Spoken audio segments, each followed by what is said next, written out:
Okay. Good evening, good afternoon, good morning, everyone. I'm Anand Ganu, founder president of Garze Marathi Global. Garze Marathi Global is an institution that has got a global presence wherein we are mainly in entrepreneurship, knowledge, education sharing, networking of people around the world to give back to our mother country. But we have kept Maharashtra as our perimeter, and within Maharashtra, we do not differentiate between whether he is Marathi speaking or is ex religion or by religion. So it's a geographical perimeter. We are not a political institution. It is great that person of Ajit Jaokar stature and his reputation has taken such a great lead. He has been doing this selflessly for last nearly means on Garze Marathi platform on last nearly 2 years, and people get immensely benefited from his workshops. So I request everybody to be very regular, to be very serious, and get maximum that one can get from such a workshop. With these few words, I would request Professor. First and foremost, I thank Professor Ajit Jaokar immensely for what he is offering to all of us. With these few words, I request Ajit Jaokar to take over. Over to Thank you, Professor Ajit Jaokar. thank you, Anandji. Good afternoon, good evening, good morning, everybody, and welcome to the session. As Anand Ganuji said, that Anand Ganu, आम्हाला recording चालू केलं ना? Recording Recording is start. started, and I will be Recording. signing off because I am Yeah, not yeah, AI sure, sure. person, so I don't want to be Sure, sure. interference there. No problem. No Yes. problem. That's fine. Yeah. So this we are recording this, and also one other point I wanted to mention is that in the chat I have put a link. That link has got all the details, including the session for today. So everything, all the material you need, including the one which was sent by Anand before, I have put it in one drive, one shared drive, and the link of the shared drive is there in the chat, which you should be able to see in your chat right now. And there you can see all the things, including the slides I'm going to present today. And I think that that is needed because that way it gives you all in the one place. The second thing, a couple of housekeeping things. So as Anand ji said, this is about the Marathi community, but it will be in English. Sorry, yes, you have somebody has raised your hand, Pawan. You have a question? No, I don't know whether you raised your Sorry, hand. sir. Sorry, sir. Kanad here. So I joined at 8801. So can you send it the link again? Send that Oh, link again in the chat. it is there in your chat. You should be able to see in the chat. You know the chat here on this bottom right of your screen. There is a chat window. In fact, I will share my screen now so that you can see it. I Okay, will okay, share my screen. okay. If So that's it's not. there is Yeah, definitely yeah. not. You should be able to see it. It will always be there. So if you see my screen now, I'm sharing my screen now. Correct? You should be able to see my screen. And in my screen now, I'm myself going to the chat. So you will see this chat here, and you will see this going up here, this link here. This link, which you're seeing on your screen, shows you all the details of all the slides. Is that okay? Sir, you shared just before I joined, so I cannot see that link. That's what I'm saying. Yeah, but you So should be able to can see I in the chat, right? no, no, no. In chat I'll say as well. Oh yeah, Okay, now I will. I can see. Yeah, now I can see. Yeah, you Okay, should be thank you. able to see it. You can just scroll up from there. But anyway, I will do this again just to be sure. If anybody has any Paras sir same. already done.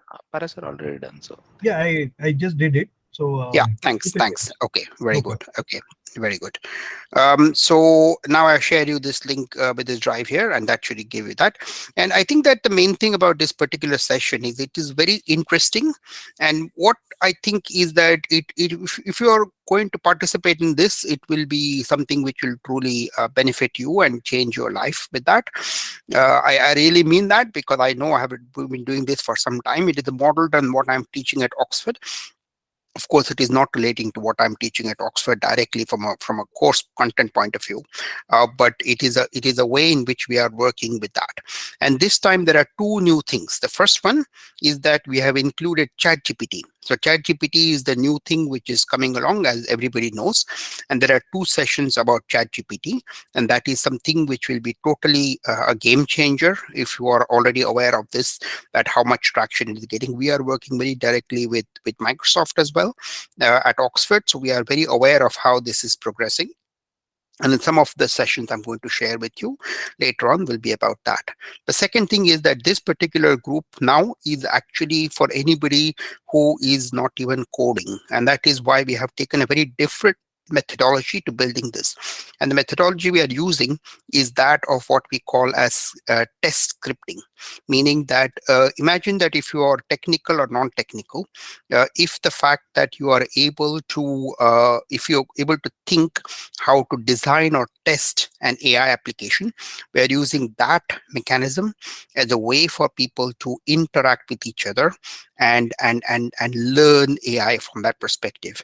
So this is something which will be very different from what you are used to. But it is something which will be great, and also it involves working in groups, which will again help you to sort of learn more from that perspective. So what I'm going to do now is I'm going to share you my screen, my sessions now. I'm going to stop my video because I think the video is fine. You don't need to see the video of myself, but I'm going to share my screen now. My first question is I'm going to share the screen. I'm going to share this. Okay, let me just see. Okay, I'm presenting my screen now. So I hope you can see my screen, and I'm going to go here. Yes. And before I proceed, I just want to say that that this link here, for the people who have just joined, this link here is all the materials, including these slides. And this is, I posted it in the chat session now. So in the chat link, so you actually will have access to all the materials, including the slides I'm presenting with that. So without further ado, I'm going to start now, and I will essentially cover everything here. So I think you can see my screen. Yes, Yes, you sir. can see my, yeah, very good. Yes, Okay, sir. good. Good, We thank can you. see. Yes. There is one particular thing I want you to do, and this is very important. So this strategy is based on the idea that that we are working in a group. We're working in groups of people, and we are also having a mixture of people who are coding and non-coding.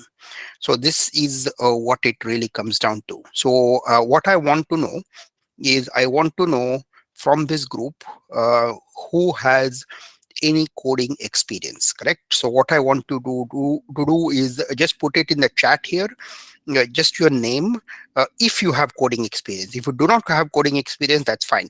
I just want to know if you have any coding experience in any programming language. If you just put your name here and say that you have coding experience and anything else you want. So what I'm going to do is from the third session onwards, we are going to have groups of people, and there I want to have people with some coding and some non-coding experience working together, and I'll explain to you why that is the case. But for now, we'll just start it like this. Then it will be very interactive, so I will try to keep it very sort of easily manageable, and that should be good. Okay, so let me start with this now. So this session is about AI mentoring. It's the same time for the next 6 weeks. And this is the link, as you know. Yes. And what we're going to talk about is there is a whole bunch of stuff. There is some reference material. All of that is already was sent to you before, but it is also there in the current slides I have uploaded. So I had all the places, everything is there in that one shared link, which I have put in the chat description, including the slides I'm presenting to you now. So all of this is good. It is based on some code, but the code, I'm expecting that you don't have to be developers, but you will be working with developers using a methodology. This is something we are using at Oxford. So for the first time, I'm trying this outside of Oxford. And so in that sense, it'll be quite interesting to see how you will be able to work like this. The next one is that the overall idea is that there are two workflows today. So if you everybody knows chat gpt today, yes, I mean, I'm almost sure everybody has heard about this idea, GPT-3, chat gpt, and so on and so forth. So in my mind, there are two ways in which you can develop AI. One is a traditional way, which is what we are also going to show you, and then what I call as a co-pilot led, which is a generative AI, and we are going to do both in the next 6 weeks. And in that sense, this is the first time ever I'm trying to do this. We are targeting non-developers personally, purposely. We are using a paradigm of testing AI, which means that we want to have the idea of testing AI, and we want to use the same thing using ChatGPT as well as traditional ways.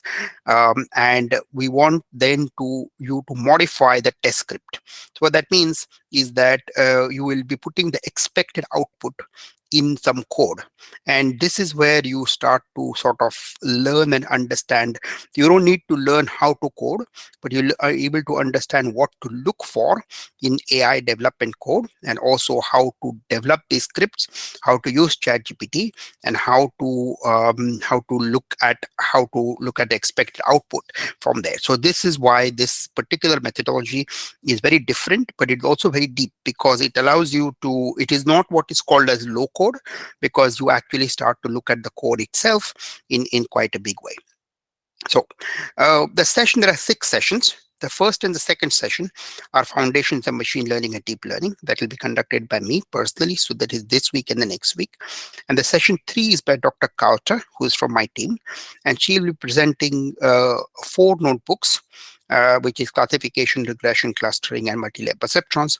And also she'll be talking about Gherkin scripts and exercises, meaning how to test AI. That's the sort of unifying paradigm. And then the last session 4 and 5 will be led by Aisha, who is also my colleague, and she'll be looking at GPT-3, prompt engineering, fine tuning, etc. And then you'll be using ChatGPT to create AI test scripts. That's the idea with that. And the final session, session 6, you will be as a class presenting what you have done in groups, and that is very important. So this is the overall idea of that, and that is why it will cover a lot of detail into a lot of ground, but it will be hopefully quite easy to do and quite fun to do, and a lot of material is provided to you as a background to sort of work with that. But we will spend a lot of time also on the fundamentals. So like I said, 4 hours today, 2 hours this week, and 2 hours next week on the fundamentals of this, and you will have a lot of that material already sent to you with that.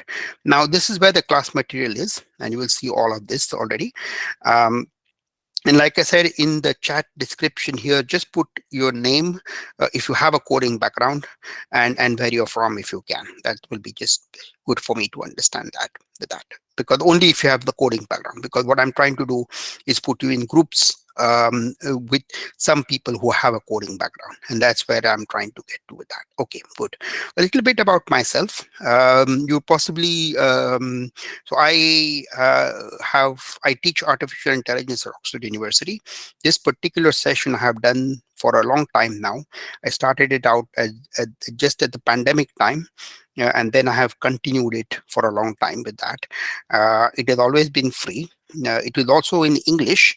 The main reason for that is because some of my team are, of course, not Marathi, in fact, not Indian. And also, I felt that it is the best way to keep everybody included, for the same reason that Anand said that we treat this as a Marathi from a geographic perspective. So we don't treat it from a linguistic perspective. So if you have a question in Marathi, I will answer it in Marathi, but I will keep the language as English. But you can ask me a question in Marathi if you wish, and I will answer it in Marathi if you want. But other than that, I will keep it in English. Yeah. So that's a little bit about me. I won't say too much about that. Also, we like to include from a diversity and inclusion point of view. We are trying to include everybody. So if you have sort of more questions, and if you want to keep it more interactive, we will try to support you within that. Then, of course, this is a complex subject. To treat it online is always harder, but we have been very successful at running this online. So I have a very lot of experience running this sort of thing. And it is very interactive. I keep my sessions very interactive. So I think that this will be very important. I will spend more time towards interactivity, and will catch up as we need to catch up later on. That's the key to how we teach, including at Oxford.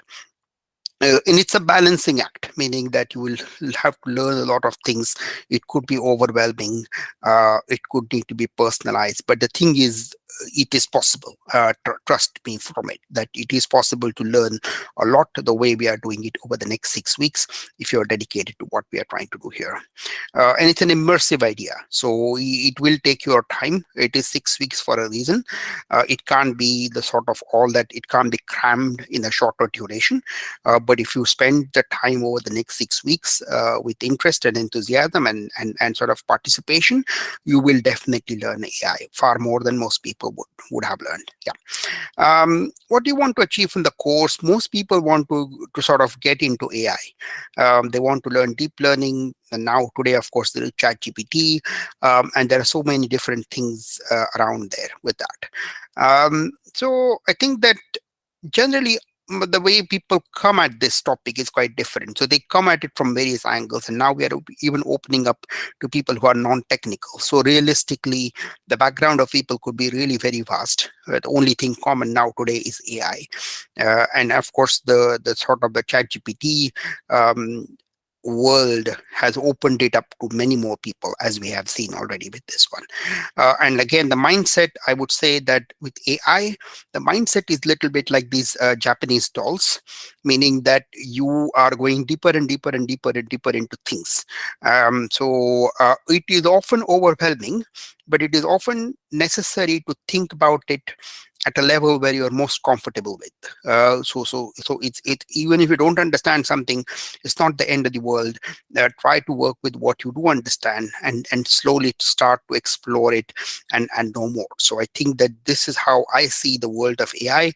I think it's a very complex subject with many dimensions, and it's often not possible to know everything in the one go. In fact, you will always struggle with this subject, and that is very normal feeling, but don't let that overwhelm you with that. And I've told you a couple of things with that. The main thing is that the discussion matters, and do communicate with things. So try to keep it communicative, try to keep it a discussion, and so on and so forth.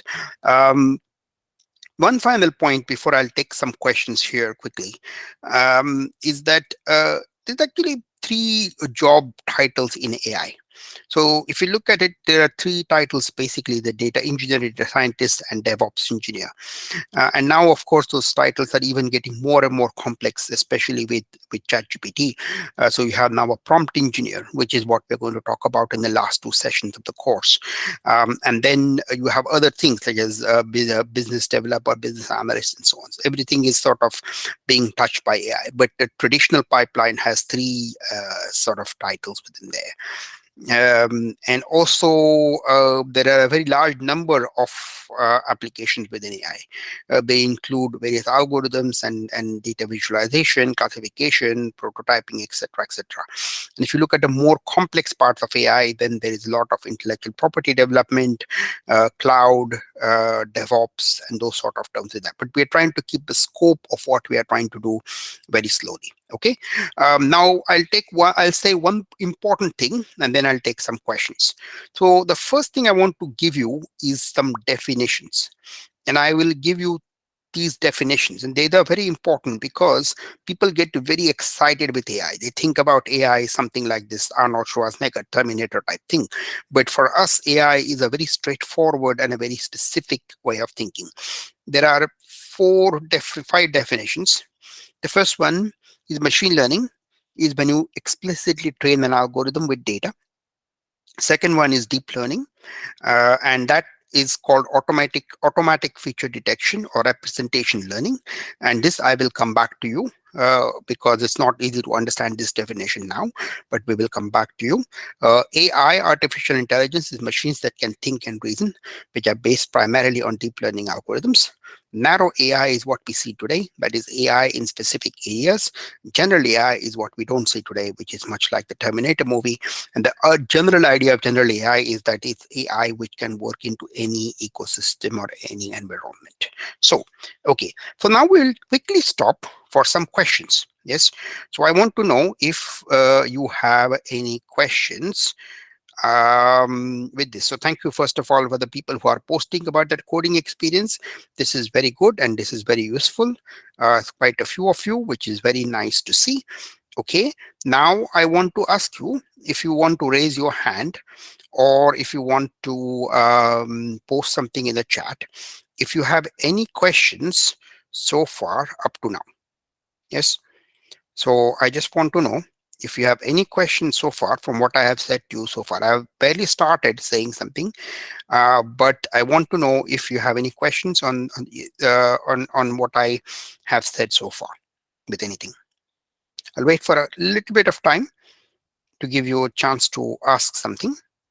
If you want to put something in the chat or if you want to raise your hand. Okay, I don't see any questions so far. So maybe it's quite early. So we will continue with our presentation. Yes.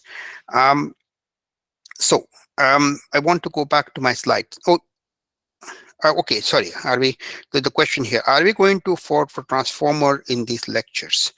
So we will have to talk about what is a transformer in the two sessions from Aisha's talk.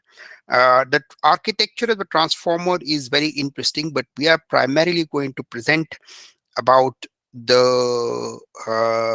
are primarily going to present about ChatGPT, which is going to be based on the transformer, but we are not going to spend a lot of time in the theory of the transformer because our goal is more that the audience here is mainly non-technical, and we are going to be focusing on the idea of helping them to use AI. So the transformer architecture, we will talk about it, yes, but not in the extent of the theory. So that's the answer. Okay, so this is good. Okay, okay, so no more questions for now, and I will now go back to my presentation and let me see where I'm at. Okay, okay, so coming back to my presentation here. Yeah, so I started with these definitions, and these are important because they will sort of come back to you through a number of things. So machine learning, deep learning, artificial intelligence, narrow AI, and general AI. So these are the sort of main presentations, main ideas I sort of proposed here with that. So now, what we're going to talk about is the general flow of AI. The general flow of AI is quite simple. The classic flow of AI, the supervised learning, which means that you take some data, you train it, and you build a model. A model is defined as a code plus algorithm. Sorry, data plus algorithm, and then you make a prediction on an unseen data. So this is the general flow of AI, and this is generally how AI works within that.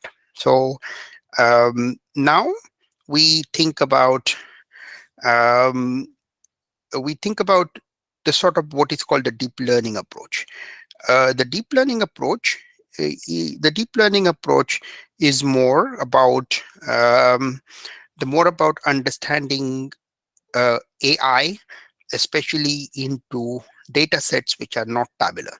So if you think about images, sound, video, audio, etc., what happens there is that you use a neural network to train the algorithms, and you train it using the data set, and then you show it using something um, show it something which it hasn't seen before, and then it sort of makes a prediction on what that is. So if you think about it, that we are training it with a number of images of dogs and cats and things like this, and then you are able to deploy the model, and then you deploy it, you show it a picture of a dog, and it trains that it's a picture of a dog. So this is the general idea with that.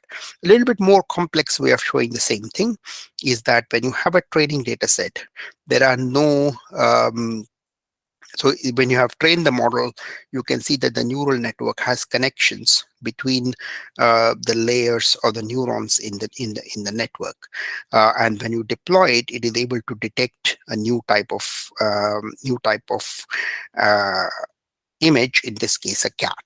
Yeah. So the general idea of a neural network, artificial intelligence, is to deep neural network is to model the human brain, model any brain, and to do that, it is using neural networks. The neural networks have nodes, and the nodes are connected to each other.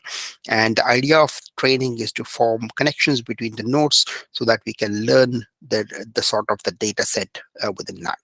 Now, typically when people look at AI, they think about sort of things like these, where they think about sort of job losses and things like this. And also they think about things like this, which is the Arnold Schwarzenegger like thing, which is much more about sort of understanding the dark side of AI. But again, to recap, we have three simple definitions: machine learning, deep learning, and AI, as we talked about before. And there are specific areas where we can use AI, and they include certain things such as when the problem is very large, the problem is open-ended, the problem changes, the problem is hard, the problem has hidden rules, the problem has hierarchical rules, the problem has many variants around a core, and the problem is generative. So those are the sort of ways in which we can think about how AI works, or where AI is useful, or rather uniquely useful. And this is something which is very important to understand, because AI or deep learning is used in certain specific examples, and there are certain areas which are listed here. So not all cases will you find that it is useful to use sort of machine learning with that. And then if you compare traditional programming with machine learning, in traditional programming, you give the data and the rules, and you effectively get the outcomes. In machine learning, what you do is that you give the data and the outcomes, and you get the rules. So the idea of machine learning or deep learning or AI is the ability to find the hidden rules behind a specific problem. And this is one of the key ideas you want to understand, because you are somehow going to be able to find the hidden rules behind something within them. So, so when you think about this idea of how do you want to work like a data scientist, what you do is you get your data, you explore your data, you model it, and you interpret the results. So this is the basic workflow of a machine learning application. And a more detailed workflow could be thought about like this, where you take the data, you split it into training and a test set, and then you deploy it, to build the model, and you deploy it. So this is something you will be looking at in the code, which we have already sent to you, and your goal will be to build the model in that direction. Now, the reason why AI gets more complicated is because it builds on a number of areas like statistics. You see all these different things. You have computer science, which is big data, the sort of workload optimization, complex event processing, etc. Then you have multiple data formats like images, video, text, time series, etc. You have multiple modalities, which is cloud, edge, DevOps, or CI/CD, and so on. So this is the reason why AI is quite complicated, is because it brings many things together, which includes computer science, cloud computing, mathematics, and so on. But we are concerned only with some particular things, which is machine learning, deep learning, and also in our case, the what is called the generative AI, which is the new form of AI, as in the last few months, which is the most common example of that is ChatGPT, but there will be, of course, others which will do the same thing from there. Okay, good. So now I will again take some time for questions here, quickly, briefly, to see anybody has any questions. And I'm seeing many people are posting about their coding experience, so this is great. Um, so uh, Another question here is, are these sessions going to be beginner friendly as a final year? I think so. I think what we are talking about is fairly beginner friendly. I hope that should be okay. So this is the question which is in the chat. Any more questions so far on what we have said so far? You can raise your hand, or you can put something in the chat. Moment. Okay, how can we get the recordings of the session? The recordings are available. Sorry, who is this person asking the question here? HOD, who is this?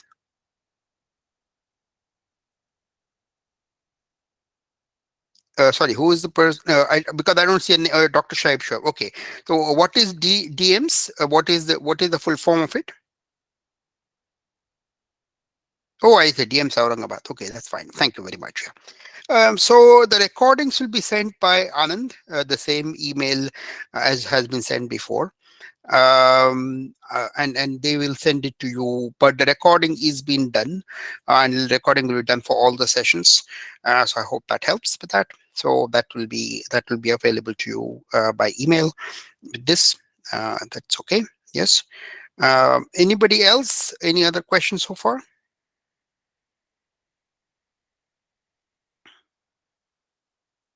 Okay, good. So I will continue with this.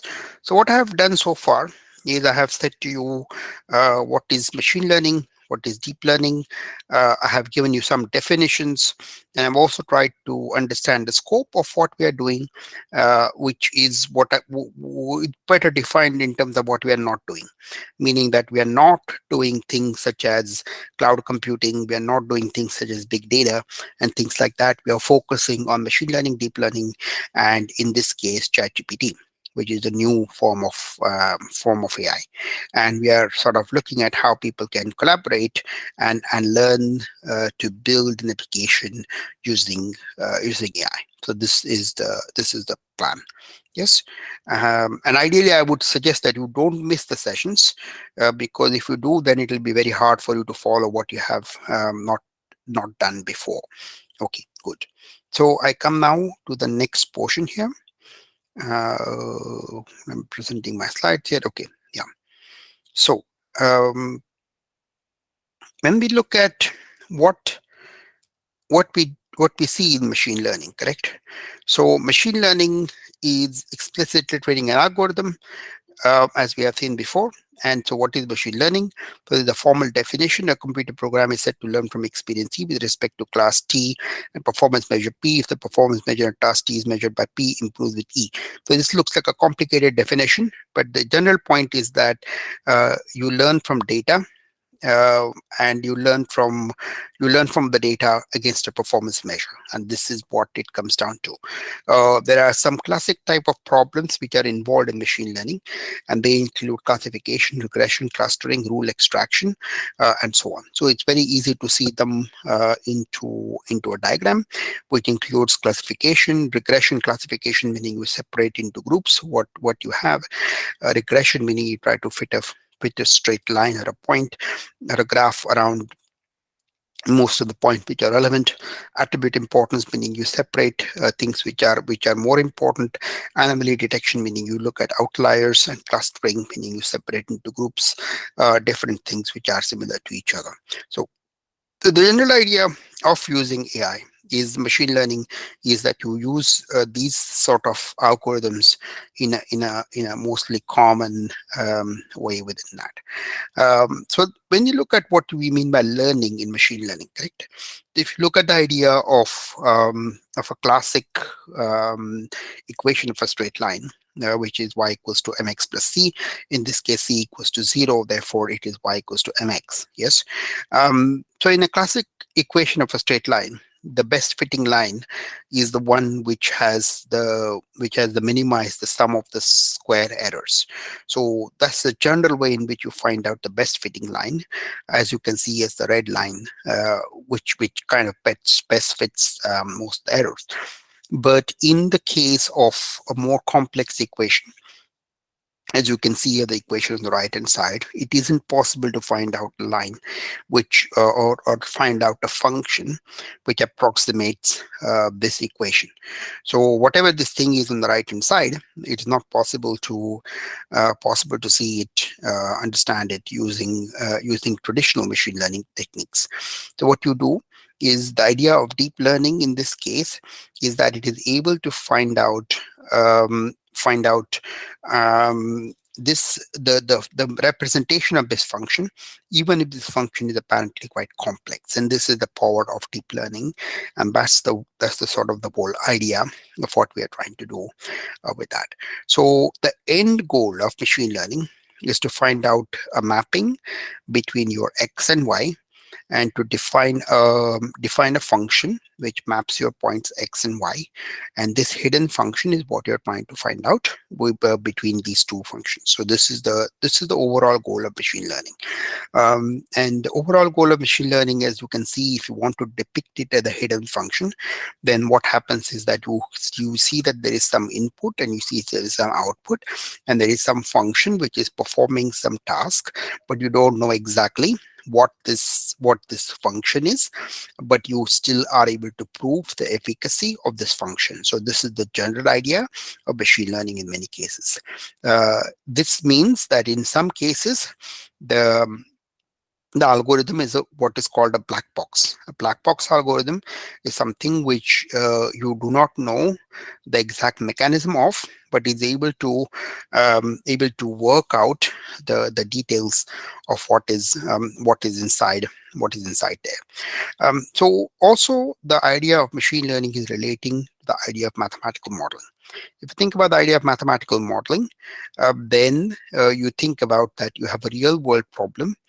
Then you map the real world problem using a mathematical function, and this gives you a representation of the problem. But in machine learning, what you do is that um, what you do is that you in turn represent the mathematical model using algorithms and machine learning. So this is generally the way of where you're trying to go with this idea of machine learning. And in our case, because of ChatGPT, we will have even one more representation of what we are trying to do, which is the sort of the new way of working as what we are trying to work with that. So then we look at the idea of categorization of algorithms. So what we're trying to do here is trying to understand what are the different types of algorithms before we go too much further. So you can divide algorithms by learning style or similarity in form or function. When you look at learning style, the main algorithm is supervised learning, where you learn from some data, and you provide the input data which has some label, and you are able to um, evaluate the accuracy of the algorithm using some kind of a measure like performance metrics with that. Unsupervised learning will look at examples of k-means clustering, where we look at algorithms which are sort of connected to each other, and look at clustering as an example of sort of things which are similar to each other. Anomaly detection is where you look at things which are outliers, which don't fit in. So there are things such as fraud detection and so on. And that's where you look at anomalies or things which are um, not sort of similar to each other as well. Semi-supervised learning is things which as GANs, like generative adversarial networks and so on, which are relatively new models of working with that. Then you have algorithms based by similarity. So this means you have things like a tree-based algorithms, neural network algorithms, etc. The first algorithm is regression. Um, so regression is where you want to find out a point at some point in the future. So if you want to predict the stock price, you want to predict the temperature and things like this. So these are typically regression algorithms. They look at a number at a point in time in the future. So this is generally how it looks like. Classification algorithms are algorithms like support vector machines, logistic regression, etc. They are classifiers, and um, they sort of are able to find out a demarcation or a line between two sets within that. Um, so then the next one, the next type of algorithm is so this is the way you see classification, which means that you can divide them into two sets here, the sort of the red circles and the green crosses, and then you have a new data point which because it falls on the side of the red circles, then you are able to say that it is a red circle as well. um, so this is generally the way you sort of visualize such an algorithm within that. Um, then we think about instance-based algorithms, which are some other examples like k nearest neighbors, etc. Regularization is a way in which you penalize an algorithm if it becomes too complex. We'll talk about this later on as well. And then we have decision tree algorithms where you sort of break down the structure. Depends on how you classify them. You have Bayesian algorithms based on Bayes theorem. You have clustering. You have association rules, and so on and so forth. And you have dimensionality reduction algorithms. This is basically just a quick overview of different type of algorithms which you are able to see within that. Okay, so any more questions so far on this? So far we haven't done much with that. So what we're trying to do is we are going to effectively talk about different types of algorithms and what they do without sort of going too much deeper into that. We will of course go into deeper into code in the third session of this course. But for now, we are effectively just sort of looking at an overview of how these algorithms work. Any questions on this so far? You can raise your hand or you can put something in the chat here.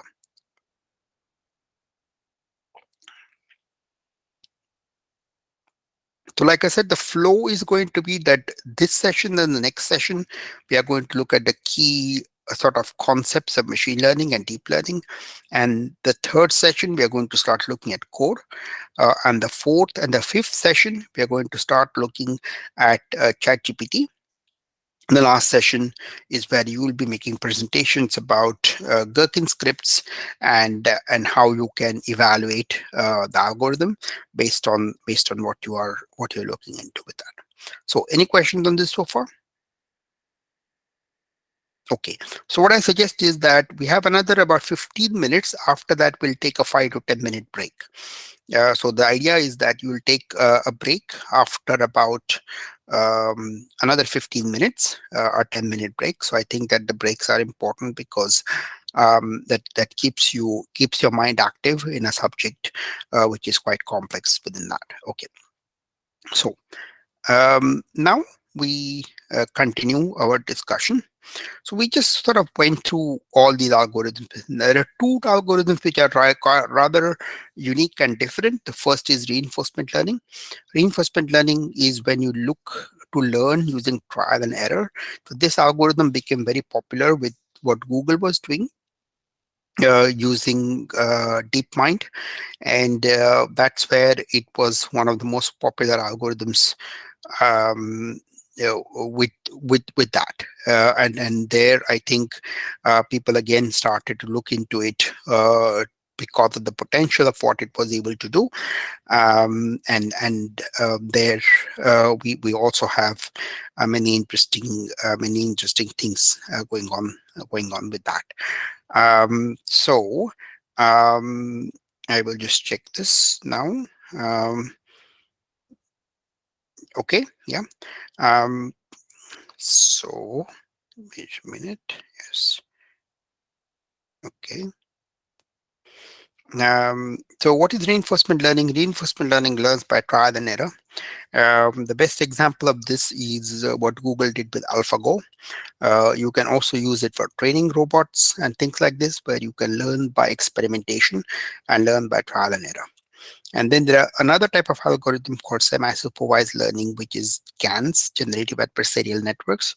And GANs are basically used with the idea of sort of the best way to think about a GAN is to think about it from a point of view of something which is sort of cops and robbers, meaning that you are generating data and you're trying to find out if something is real or not, and if it is able to sort of detect it, then it will effectively be able to understand, until such time that it can generate a very good fix. So this you are seeing with some of these things, with like fake images of celebrities and things like that. The algorithm behind that is GANs within there. Okay, and the way GANs work is that GANs work by creating very good fakes, and it's like saying that you are a fake detector of creator of fake things, and um, detector of fake things, until such time that you are able to effectively detect that as well. Good. Um, so then we are going to look at the basic terminology of a machine learning algorithm. So effectively what you do in a machine learning algorithm is you have something like this, where you have a target variable, which is in this case the median value of a house, and you have a number of features which if impact the median value. So think about it like, um, the number of rooms in the house, how old the house is, etc. That determines the price of the house. So this is generally the way the AI algorithms work, so that you have a number of features which impact the target variable's price within that. So if you think about the same problem in terms of salary, then you can think about the experience, skill, country, city, and so on, and that's a target variable. It's called the salary. So you would effectively be able to train the algorithm based on historical data, such that it's able to detect or predict the price, predict the salary of something, or predict the price of a house at a certain point in time. So what you do is that you effectively train a machine learning algorithm, and you provide the sort of parameters such that it has learned enough from the data, so that it can predict something which has not seen before. So what you do, therefore, is that you are involved in building up the algorithm in that way. And now we just look at a slightly more involved example, where we talk about feature engineering, dimensionality reduction, sampling, etc., which is something which you'll be looking at. Also, you talk about model selection, cost validation, hyperparameter optimization. So this is another area which you'll be looking at from there onwards. Okay, so now we come to something called deep learning algorithms. So deep learning algorithms are, so far what we have seen is machine learning algorithms, and machine learning algorithms are effectively algorithms which are um, based on traditional statistical techniques, but deep learning algorithms are based on artificial neural networks, and that's something we'll sort of start to see what that means, what that means from now. So when we think about a deep learning algorithm, we think about it in terms of neurons. So the idea of the neuron is a sort of the same idea as neuron in the human brain. And in this case, a neuron in the human brain has connections to other neurons. So that's the sort of way in which we are trying to model this whole phenomena, where we have input neurons, hidden neurons, and output neurons. And these neurons are connected to each other, and the signal is strong enough for a particular neuron, it fires off, just like in the human brain, and then it is able to build from that idea. So this is the general idea of a neural network. And we saw this before as well, that when the neural network is trained, if you see the diagram in the middle, it is able to form more links between neurons, as we have seen here. And when you deploy the neural network, it's able to see new data and again make a prediction on what that data looks like. Now we come to the idea of deep learning. Okay, any questions on this so far? Yeah, I had a question. I had raised a hand. yeah. A couple of slides back, you mentioned data attributes and that influence the outcome. Yeah. Whether or not certain attribute affects the outcome is also part of the training data set, or it's not? Right. That's a good question. So to do that, what you do is you take a step before. So when you are given a number of attributes, correct, you don't know which of those attributes are relevant and which are not. So what you do is you do initially some data analysis, which includes some correlation and things like this, which will be able to show you which are the attributes to consider, and apply to that. So to the point, to the short answer to the question is that by the time you apply it to the model, you have validated this, and you will see this in the code as well. So the short answer is that once you consider, by the time you consider it for model building, you'd have already checked whether they apply it or not. That's the point. Okay. Okay, thank you. Good, thanks. Also, there is one very important point here which is relates to the same question, and that is that just because the attribute is relevant to the output, we are only looking at correlation here, not causation. Meaning that if X is related to Y, you cannot say that X is caused by Y. So, for example, the only way to determine causation is to look at things such as A to B testing or clinical trials or things like that, which explicitly validate whether a particular attribute is relevant. So there are other algorithms like causal machine learning which look at this problem, but traditional machine learning algorithms look at correlation and not causation. Okay, thanks for that. So another two questions here from Paras Parmar. So these different algorithms are the way to detect the mapping function. These different algorithms, the best way to detect the mapping function affect the Y belongs to the domain. Yes, correct. Domain A affects the scope of model training. Correct. Yes. So to answer the question directly, so always we are trying to find a hidden function which maps your X and Y. And what we're trying to do is we may not know the nature. So in a traditional uh, sort of a mathematics equation, you are able to find out exactly what this function is if you are able to sort of solve the equation using solve the set of equations. But in machine learning, you are not able to explicitly get a representation of the function. What you do is you are able to infer what this function is based on optimization, essentially, which is what the sort of end goal of this idea is within there. Okay, good. So any more questions on this so far? Yes, thank you. Yeah, Paras, yes. Yeah, hi. Thank you, Doctor. Thank you, Professor Ajit. So just wanted to confirm, if we, for example, have a mathematical model of Yeah. a particular domain, then the first thing to do would be to use that mathematical domain over machine learning. Machine learning is only when you don't have that mathematical model. Yeah, this is a very good question, and I didn't realize that that was a question you were asking in the chat. So what happens is, if you're correct in saying that if you have an actual representation, so if you come from a physics-based modeling situation, correct? So if you look at, for example, something like wind tunnel or things like that. So in engineering sciences, you actually have a physical representation of the function, and in that case, of course, that is what you will use.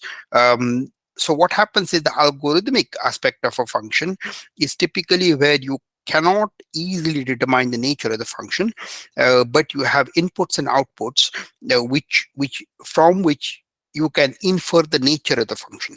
So to answer your question, you are right indeed that if you actually have a full representation of the function using any mechanism, typically using something like a physics-based modeling, then you would of course choose that. Is that okay?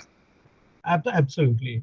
This Perfect. question just came to me later on when you were talking about that domain. So thank you Yes, so correct. much.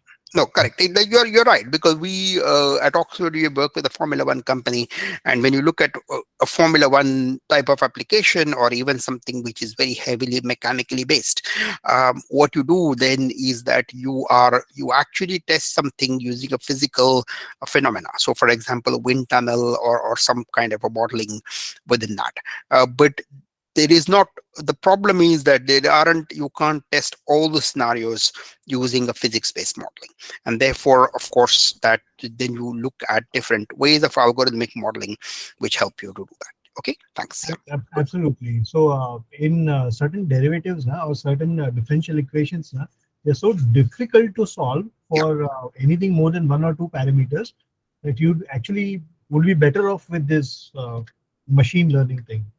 Correct, exactly, and that is the, I guess, the power of machine learning. But the thing to remember is that both are valid. Yes, so I mean that you would use both techniques, and in many cases people use both.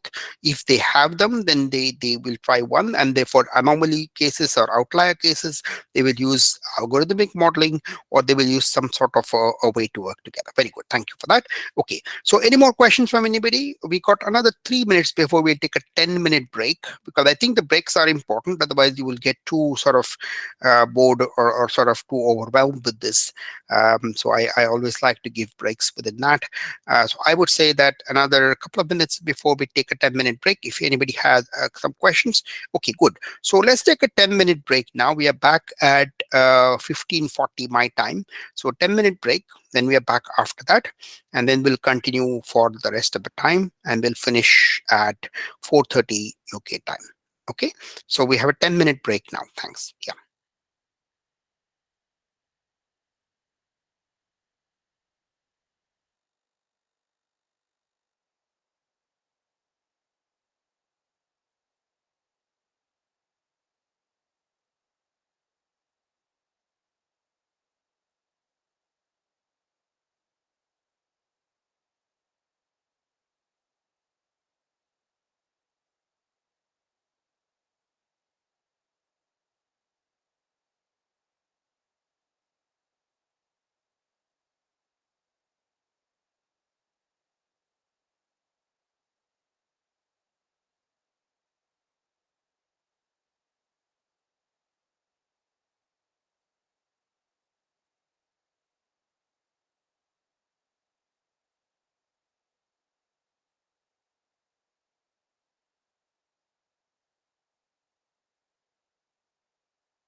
So, welcome back.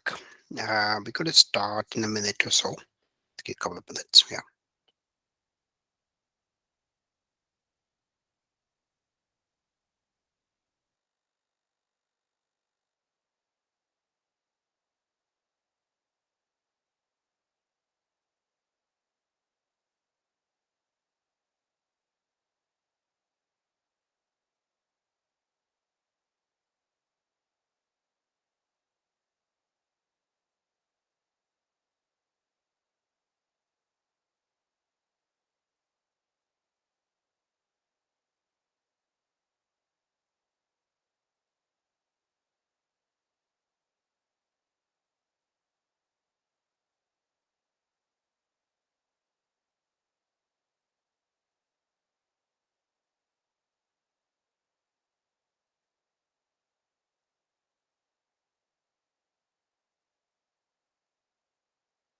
So, welcome back.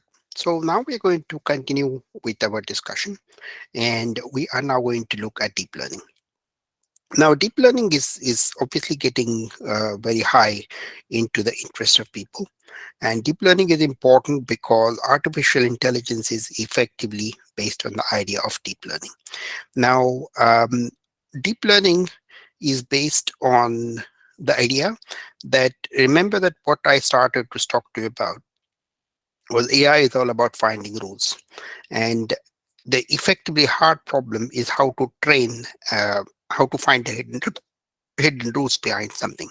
So there are two effectively ways to look at it. Firstly, is the top-down approach and the bottom-up approach.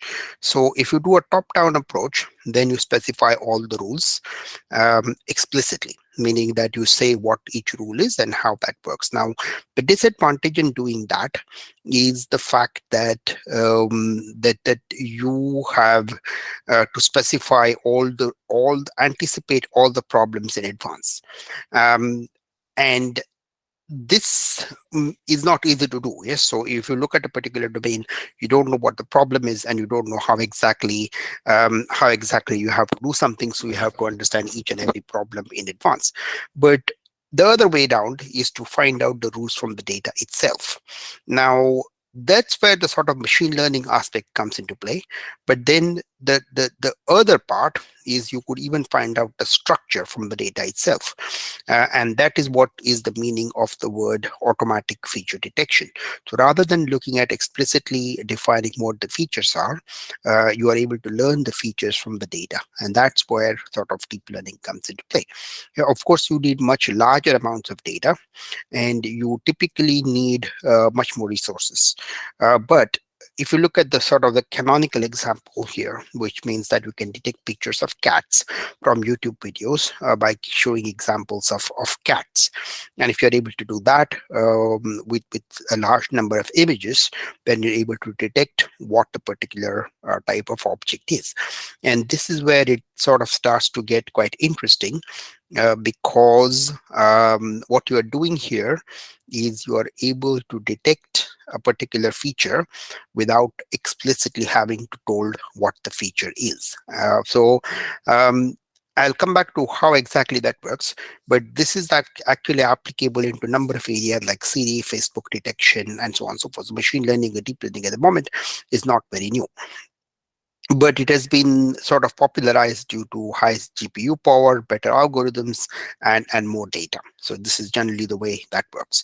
Now, another way to think about this problem is to think about it like a finite domain problem or not. So if you think about chess, so chess is a finite domain problem.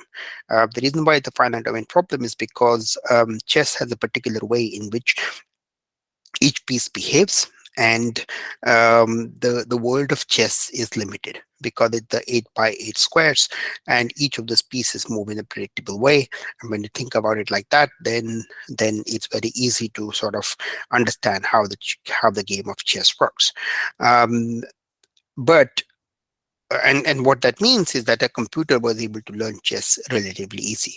So if you think about historically what chess was able to do, then you can think that it is able to sort of look at look at this problem like IBM's Deep Blue versus Kasparov. This was in around 2000 when Deep Blue won, the computer Deep Blue won.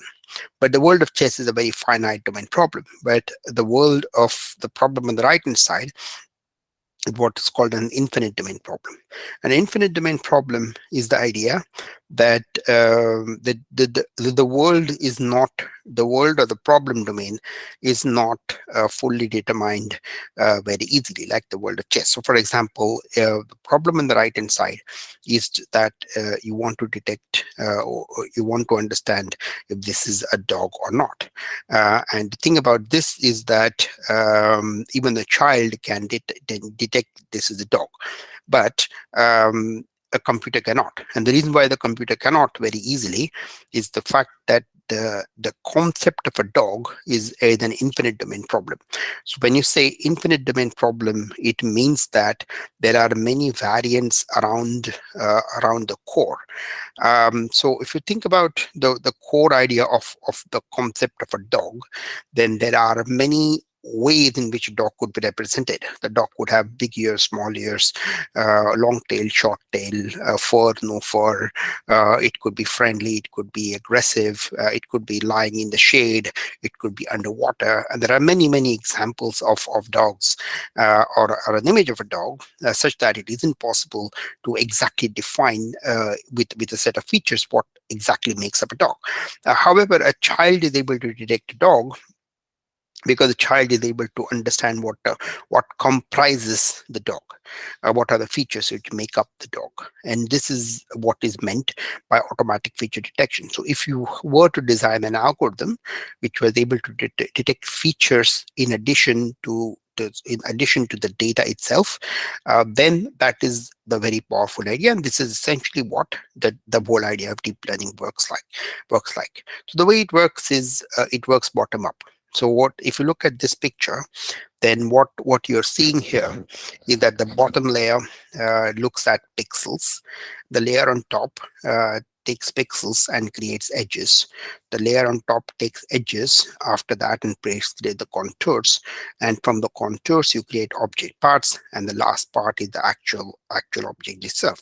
Now, when you do it in this way, what you see is that this whole set of relationships is built bottom up. And the reason why it's built bottom up is because you are looking at something which effectively is starting at the lowest layer and works upwards and upwards, and every layer builds up on top of each other. Now, why this is important is because you do not have to specify what the features are. So you don't have to say that in this case the woman is somebody who's wearing the headband or wearing the eyeglasses or something like that. Those features are automatically detected by the algorithm as it learns with lots of examples of data. Now, of course, there are two caveats here. The first one is that we need a lot of examples of something. In this case, images with that. So you need lots of examples of something where you show lots of examples of a cat or a dog or something like that, so that it's able to detect all the features which make up the cat. The second one is that what you have is the fact that this is only the sort of what is called the forward pass, meaning that what you do is that at the highest level layer, the first time it does that, it will have rubbish, meaning that it won't be able to detect what is actually making up this image. So what you do is you have to retrain it,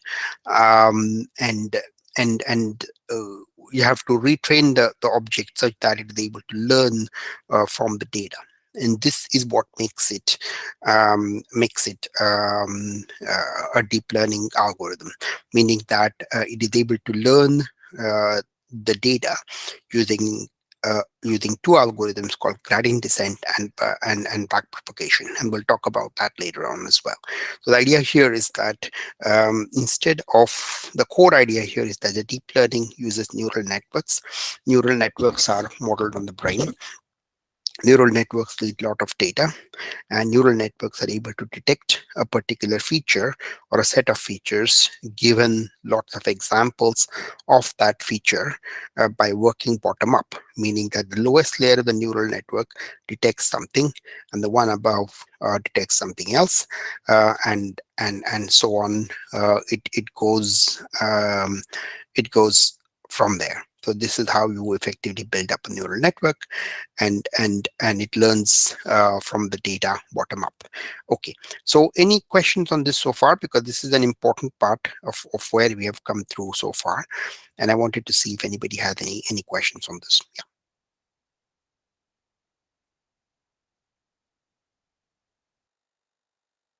Yes, Paras. Oh, thank you. So when you said forward pass, that means that you are actually going to iterate this, as in keep training it over and over and say, no, this is a woman, this is a woman, this is a woman, and in Correct. maybe. Exactly. So that's what I mean by the first time it does that, it will show that this is a car instead of a woman, obviously. Correct. So you say that no, it is the wrong answer, and then what happens is that the error is propagated back into the neural network, and the weights are adjusted at each neuron.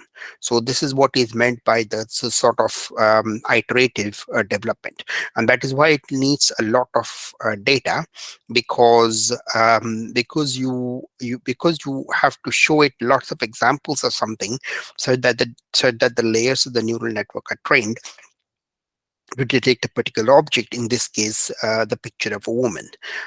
So uh, what you could also say is that this is an algorithm which is supervised, but it's also unsupervised, meaning that the supervised mechanism, where it shows you that this is a woman or not, that is the label, but the label is applied at a higher level of abstraction, meaning that you don't say what are the features which make up the woman. Those are being derived by the neural network, but you say that at a higher level this is a car or a woman or whatnot. So generally the way it works is that it is a supervised algorithm to the extent that it is able to say that this is a woman or a car, but the important element is the neural network itself, is the ability for the network to be able to detect the hidden features, the features based on the hidden layers,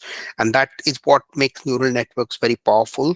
The fact that they are able to automatically represent the hidden layers of a problem. Does that make sense? Thank you. Cool. Thank you. Yes. So the question here is that one more question in the chat is that there are so many varieties of dogs. So we will model them to learn and identify a dog that the child can identify. In theory, yes. But what we are remember that we are not trying to exactly detect a specific type of a dog.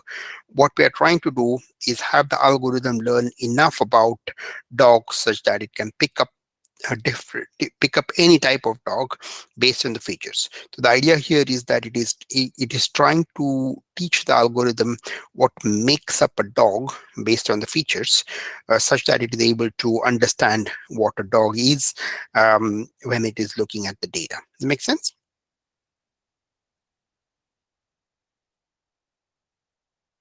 Okay, good. Okay, thanks. Yeah. Any more questions on this so far? Because this is quite an important idea, because as the thing is that you will see all this in the code going forward, and but because they'll be working in a group of people who are coding and not coding, you will be able to learn quite quickly from each other as well. And this is exactly the reason why I asked you who is coding and who is not, so that we can kind of learn from that as well. Okay, good. Any quick questions so far?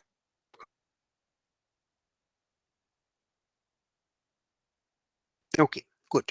So then I will continue with this. So what we were talking about here is that we are looking at this idea of what I call a deep neural network. And a deep neural network is able to learn from data, learn from lots of examples of data, and it's able to learn bottom up, meaning that it's able to learn at the lowest level, which are pixels. From the pixels, you have edges. From the edges, you have contours. From the contours, you have particular object parts, and then you have the particular identity of the object itself.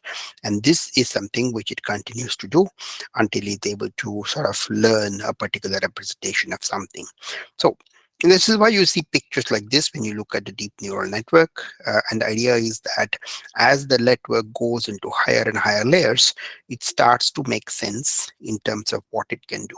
So it starts to show you what it looks like a face at the higher levels of the neural network. So for example, when you come here at these higher levels, you see something which is in the extreme right hand side, which looks exactly more like a face with that.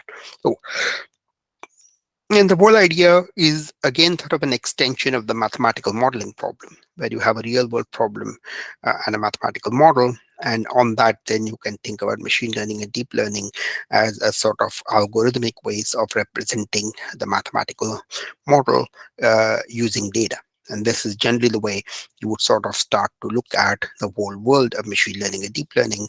And that includes a whole bunch of things such as edge processing, cloud computing, etc., which become modalities of expression for this. Okay.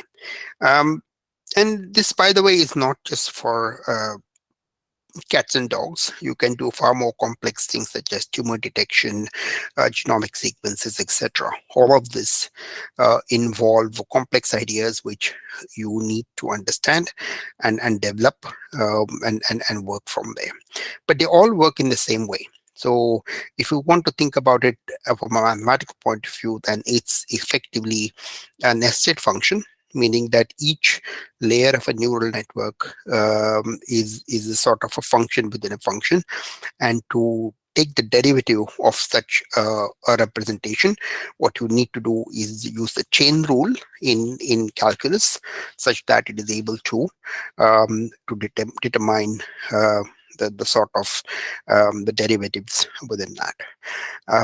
And this is generally the way this works, and it again is used into many complex areas from there onwards.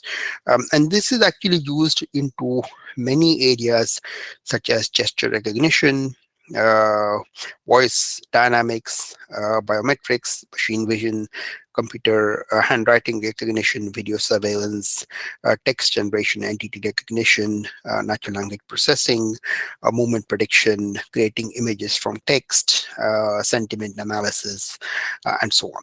So generally, that is the sort of power of AI in the sense that it is able to use all of these things. It doesn't depend on what the modality of the data is, whether it is sound or audio or pictures or images or video. The basic idea works in the same way with that. So you each layer learns something and passes it on to the subsequent layer until the topmost layer is able to identify something based on the features identified from the neural network that way. So this is the power of effectively deep learning, and that is what makes deep learning so powerful within that. So what are the types of problems which can be used with AI? So within AI, there are a number of problems which are uniquely suited to deep learning. And this is very important because deep learning is a tool which gets used by people into all sorts of scenarios. And this causes sort of a little bit of a problem because it is not exactly suited for that. So what you really need is to understand which are the areas where deep learning is suited or not. And I've sort of tried to identify a set of problems which could model deep learning. So for example, the first one is what I call as domain expert, meaning problems which involve reasoning based on a complex body of knowledge. The best example of this is if you want to simulate a particular expert. For example, if you want to simulate the behavior of a doctor or simulate the behavior of a lawyer, in both these cases, it is possible to do so depending under certain circumstances. So, for example, if you have a legal profession and if you have lots of past cases, you can use that data to model the equation, model the function so that it's able to mimic the behavior of the lawyer and can effectively understand whether a particular case would be successful or not. The second is called domain extension, which means that you are able to extend a body of knowledge. So the best example of this is something like drug discovery. So you have a series of potential drugs which are based on protein molecules, and what you do is you are able to effectively synthesize new drugs based on permutations, combinations of protein molecules. So this is the idea with that. The third one is called complex planning, which means ideas, tasks which involve a complex set of operations. So this is a similar thing which you learned in operations research, but in this case, it's more significant because you have a very large number of parameters which are um, which cannot be handled by human beings, and hence for this reason AI is a much better suited tool to solve these problems within them. The next one is better communicators, which means that tasks which involve better communications, and those include things like chatbots and things like that, and that's where you use that mechanism. Then you have new perception, the things such as autonomous vehicles and things like this, where you have a whole different way of looking at the problem and creating new value from there. The next one is digital transformation, where you look at a whole organization and look at AI to transform the number of business processes within the organization. And the next one is the whole enterprise AI. So where you look at unstructured data and cognitive capabilities of the enterprise. Then you have second order consequences of AI, which things such as insurance, which can be used based on data which is secondary. For example, healthcare data, which helps you to understand insurance. And then you have problems in the near future that could benefit by improved algorithms. So, for example, AI techniques which involve language translation, which when they started for the first time, they were not so effective. But over time, as you sort of started to improve them, this became a much more powerful mechanism of working with that. And finally, what I call the super long sequences. Super long sequences include things such as genomic sequences, but they also include things um, such as Uber rides, for example, which are super long sequences, which are able to understand something within there. So what you are seeing here, what is common across these set of problems, is that these problems involve either large quantities of data or they involve unstructured data. Correct. So if you have a typical tabular data, then maybe you may not need deep learning. You could do some other forms of machine learning on it, and this is something very important where you need to understand where you will apply deep learning and where it is more suited, because it definitely is not suited into all cases where you need to understand that. Okay, good. So any questions on this so far? Yes, Kedar, yeah. So one question I have is, I'm coming mostly from physics-based modeling world. So if you have a physics-based model that you want to enhance, as in certain trends have to obey certain physical laws, but you need to capture some deltas.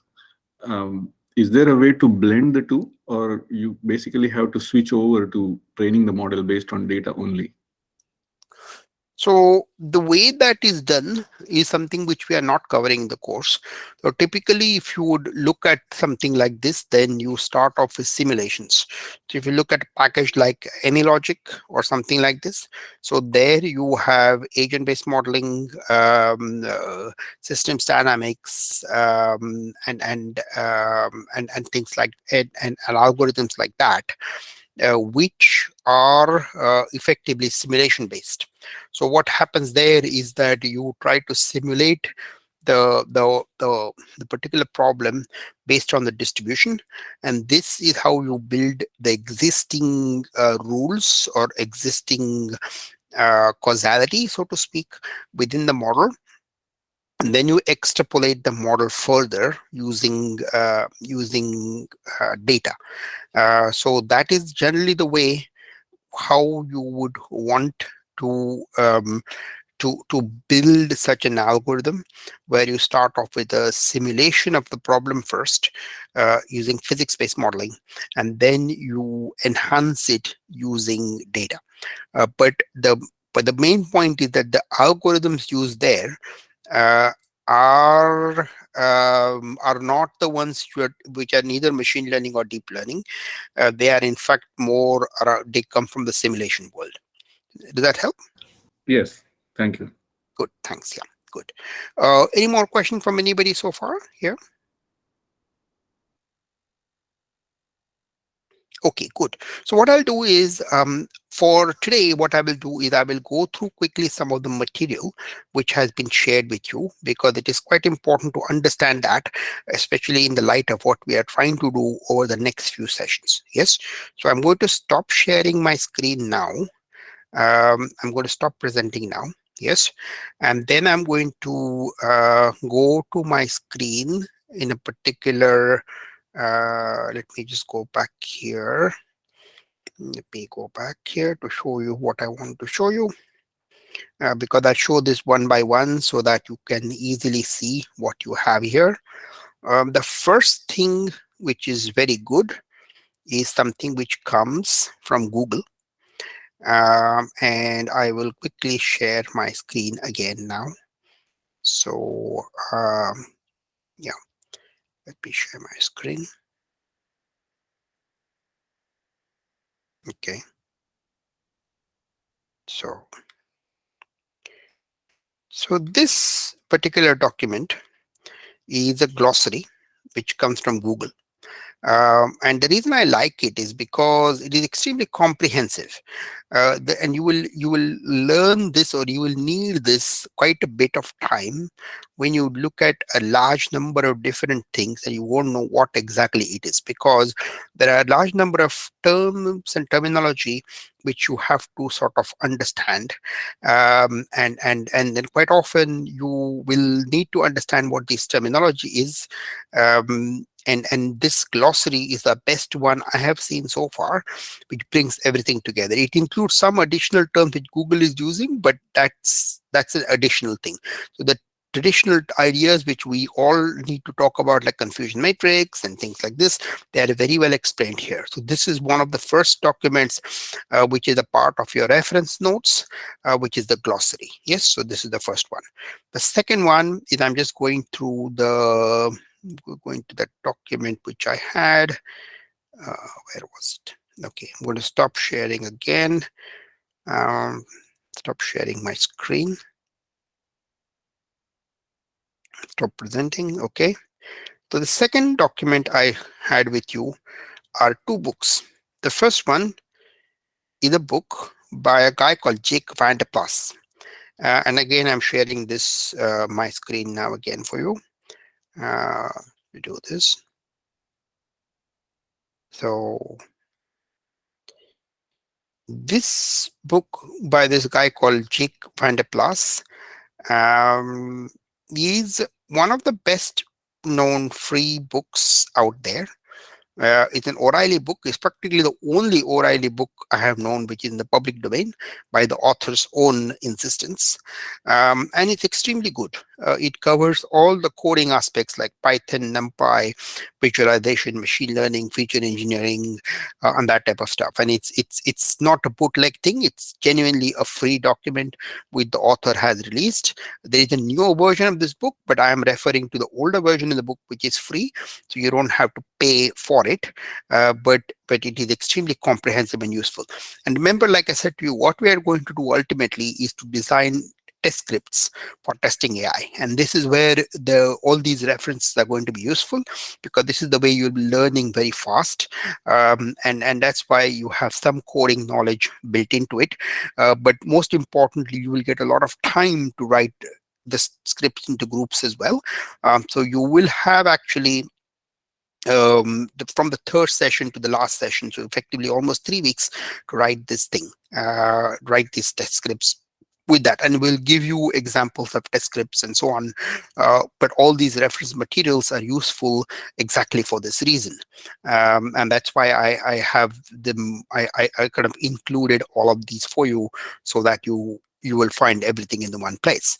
The next material I want to share with you, just quickly go through this, is another book, which is another free book, which is called Feature Engineering, a Selection, a Practical Approach for Predictive Models, by Max Kuhn.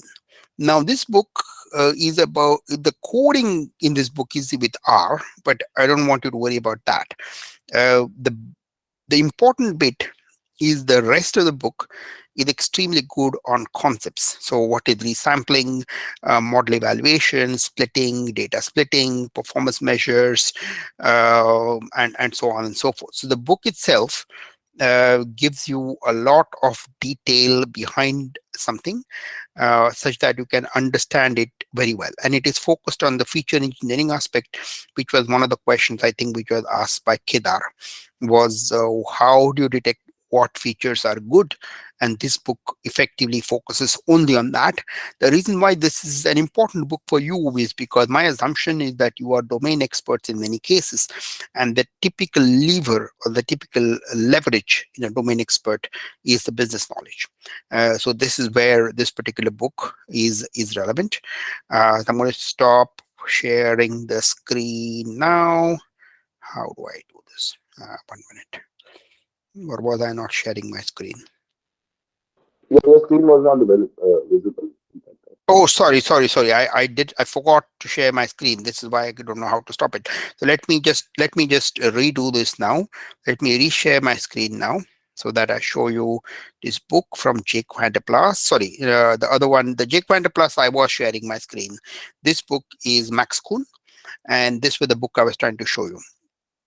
So this book effectively is a book by this guy called Max Kuhn, and it's called Feature Engineering and Selection, a Practical Approach for Predictive Models.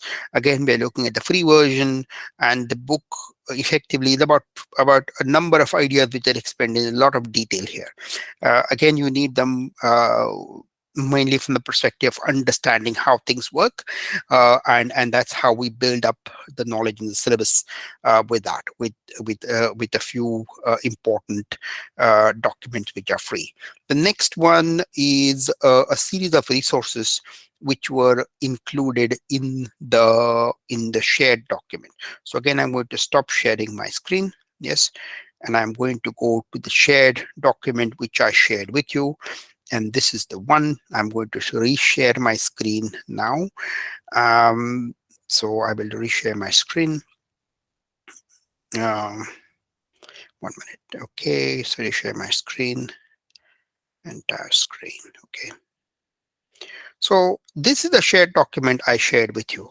So this document, the first PowerPoint actually is the slides which I shared with you right now. The second one is something called AI workshop.zip, and this is a zip file. This includes a number of things such as model evaluation, machine learning concepts, and model evaluation metrics. Now, these three are important because again, what I'm trying to do, what we are trying to do is build test scripts to test AI concepts. And this is why you need to understand how to evaluate a machine learning model. And you will see this in code and you will see this in concepts. And this is why it is important to understand these three reference documents. Of course, in the next session, I'm going to go through them with you as well. So we will have an actual session explaining some of these ideas, but these reference materials will help you to understand them. And I've chosen them so that they are very concise, and they are useful. So for example, this particular thing is a blog. The first one is a blog from Katie Nuggets. The third one is also a blog. So I've sort of printed the PDF of the blog so that you have a very good reference point with doing that. The next one is the document keywords.doc. This is effectively a large number of keywords from the code notebooks. So these keywords are what you will need to understand typically to write test scripts. Again, this will be relevant to you as we go along. Now, this document here, Gherkin Masters. The Gherkin is what is called is a format to write a test script, and this is what we are going to use in this case. So these documents effectively are ways in which you can write a test script. In fact, you have the test scripts themselves for the code, and this is what we have given to you here.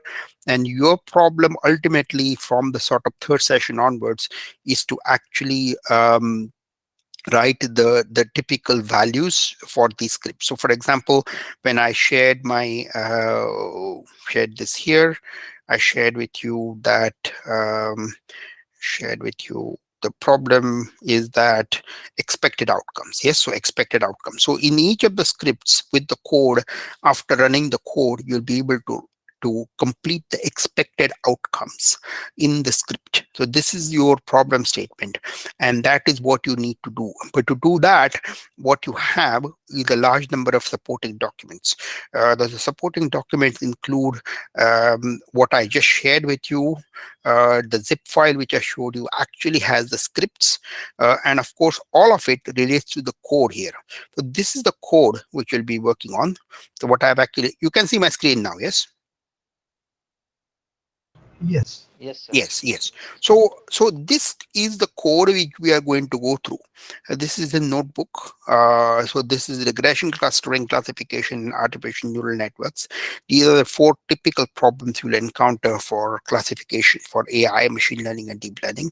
And in each case, these are actually, you have written test scripts for them in the zip file. So the zip file I shared with you here, this thing which is here, so Gherkin what to test shows you in great detail on how to test each of this code. All the code is the same one here. So the code is always in these four things, but the script files, the zip files are actually showing you how to test.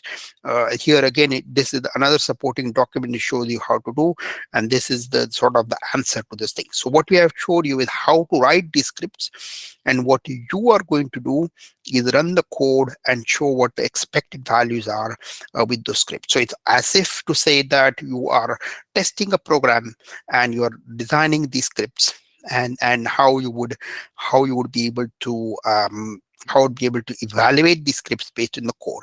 And but this of course excludes the ChatGPT. The ChatGPT thing of course is something else, which I'm going to talk to you in the next session, how we are going to build that up. Because think about it, now that you have almost two workflows. The first workflow is what you are seeing here now, which is a classic machine learning workflow. The second workflow is what is called a generative AI workflow, which is a very exciting way in which AI is completely changed over the last few months since the launch of ChatGPT. Yes, so this is what has happened, and in many ways, I think that this is where the world is going, and creates an amazing set of opportunities for you to be a part of this revolution, even if you are not full-time coders. Okay, good. So, any more questions on this so far? Kedar, yes, please. Yeah. I just have a request, not a question. I'm coming in quite fresh into this course. The objectives of the course, like at the end of 6 weeks, what are the expectations out of course? Was that already communicated earlier that I missed somewhere, or just curious? So The course is designed for non-developers to be able to have two effective workflows. The first workflow is when you are looking at generative AI, which is the whole ChatGPT idea. The second workflow is to understand the classic machine learning and deep learning problems, which include regression classification, clustering, and multi-layer perceptrons. And in both cases, you would not be necessarily be coding the course, coding the problem statement, but rather you would be able to work with a developer such that you can understand or rather evaluate the success of that. So the objective over the next 4 weeks, next 6 weeks, is to understand the generative AI workflow, which includes a different set of problems like prompt engineering and fine tuning and so on and so forth, and also the traditional AI workflow, which includes four problems: classification, regression, clustering, and MLP, such that you will be able to design the test evaluation scripts for both of these type of problems, even if you're not coding them. So we will go through code, but if you are not technical, then you will wear the hat of somebody who is understanding or evaluating the problem. Does that make sense? Yes, got it. Thank you. Good, good. So in that sense, this is the first time I'm doing this outside of Oxford. Within Oxford, we have tested this before. And the classic example we use it is for people who are non-technical, but want to learn AI in the quickest possible way. And that means that, so it's not a low code approach. A low code approach is something where you do not do coding at all. In this case, you don't do coding, but you work with code. So what you are seeing is a full workshop, is a full notebook, effectively, with the code. But what you are looking at there is to think about how you would test such a problem. And this is where you wear the hat of a tester, and you try to understand how you would evaluate the success of such a problem. And in doing so, you learn the AI into a lot of detail. May I help? That was a very good answer. Thank you. Good. Thank you. Very good. Thanks. Yes.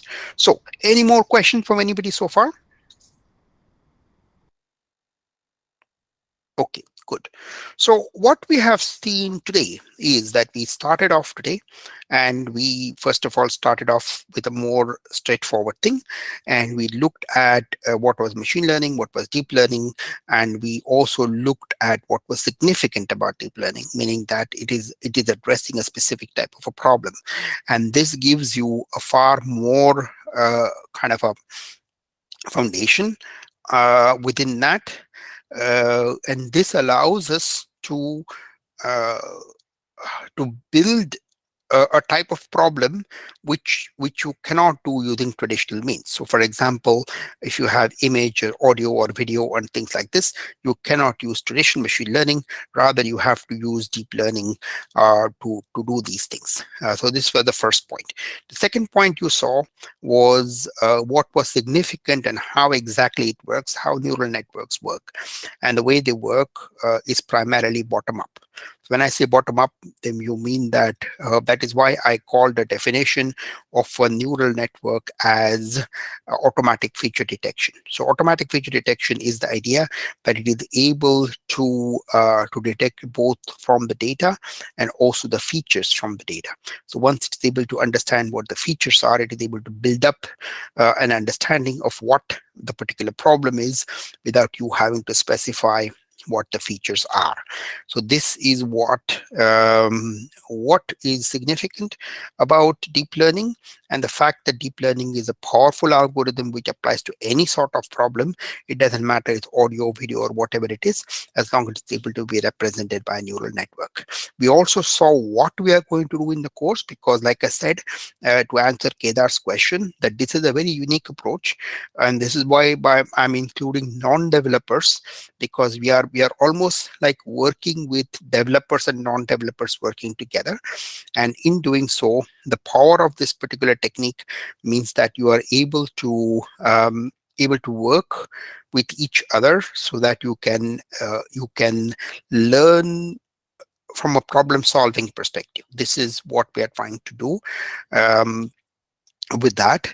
And to do that, of course, we are taking two different modalities. The first modality is a traditional way, and the second modality is using ChatGPT.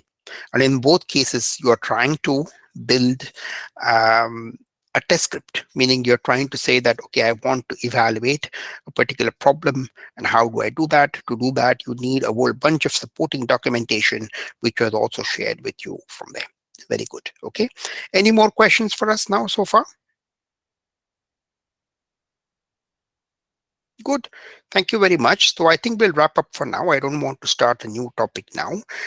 What we'll do next time is we'll start to work with ChatGPT and understand what is generative AI. And also we'll look at model evaluation because that's something which you need to do to look at the code. And the third session, we'll look at the code actually. So we saw the notebooks with that, and we'll start to look at the third session from then onwards. Okay. So thank you very much and look forward to working with you. Take care. Bye. Thank you. Thank you. Thank you, sir. Thank you, sir. Thank you.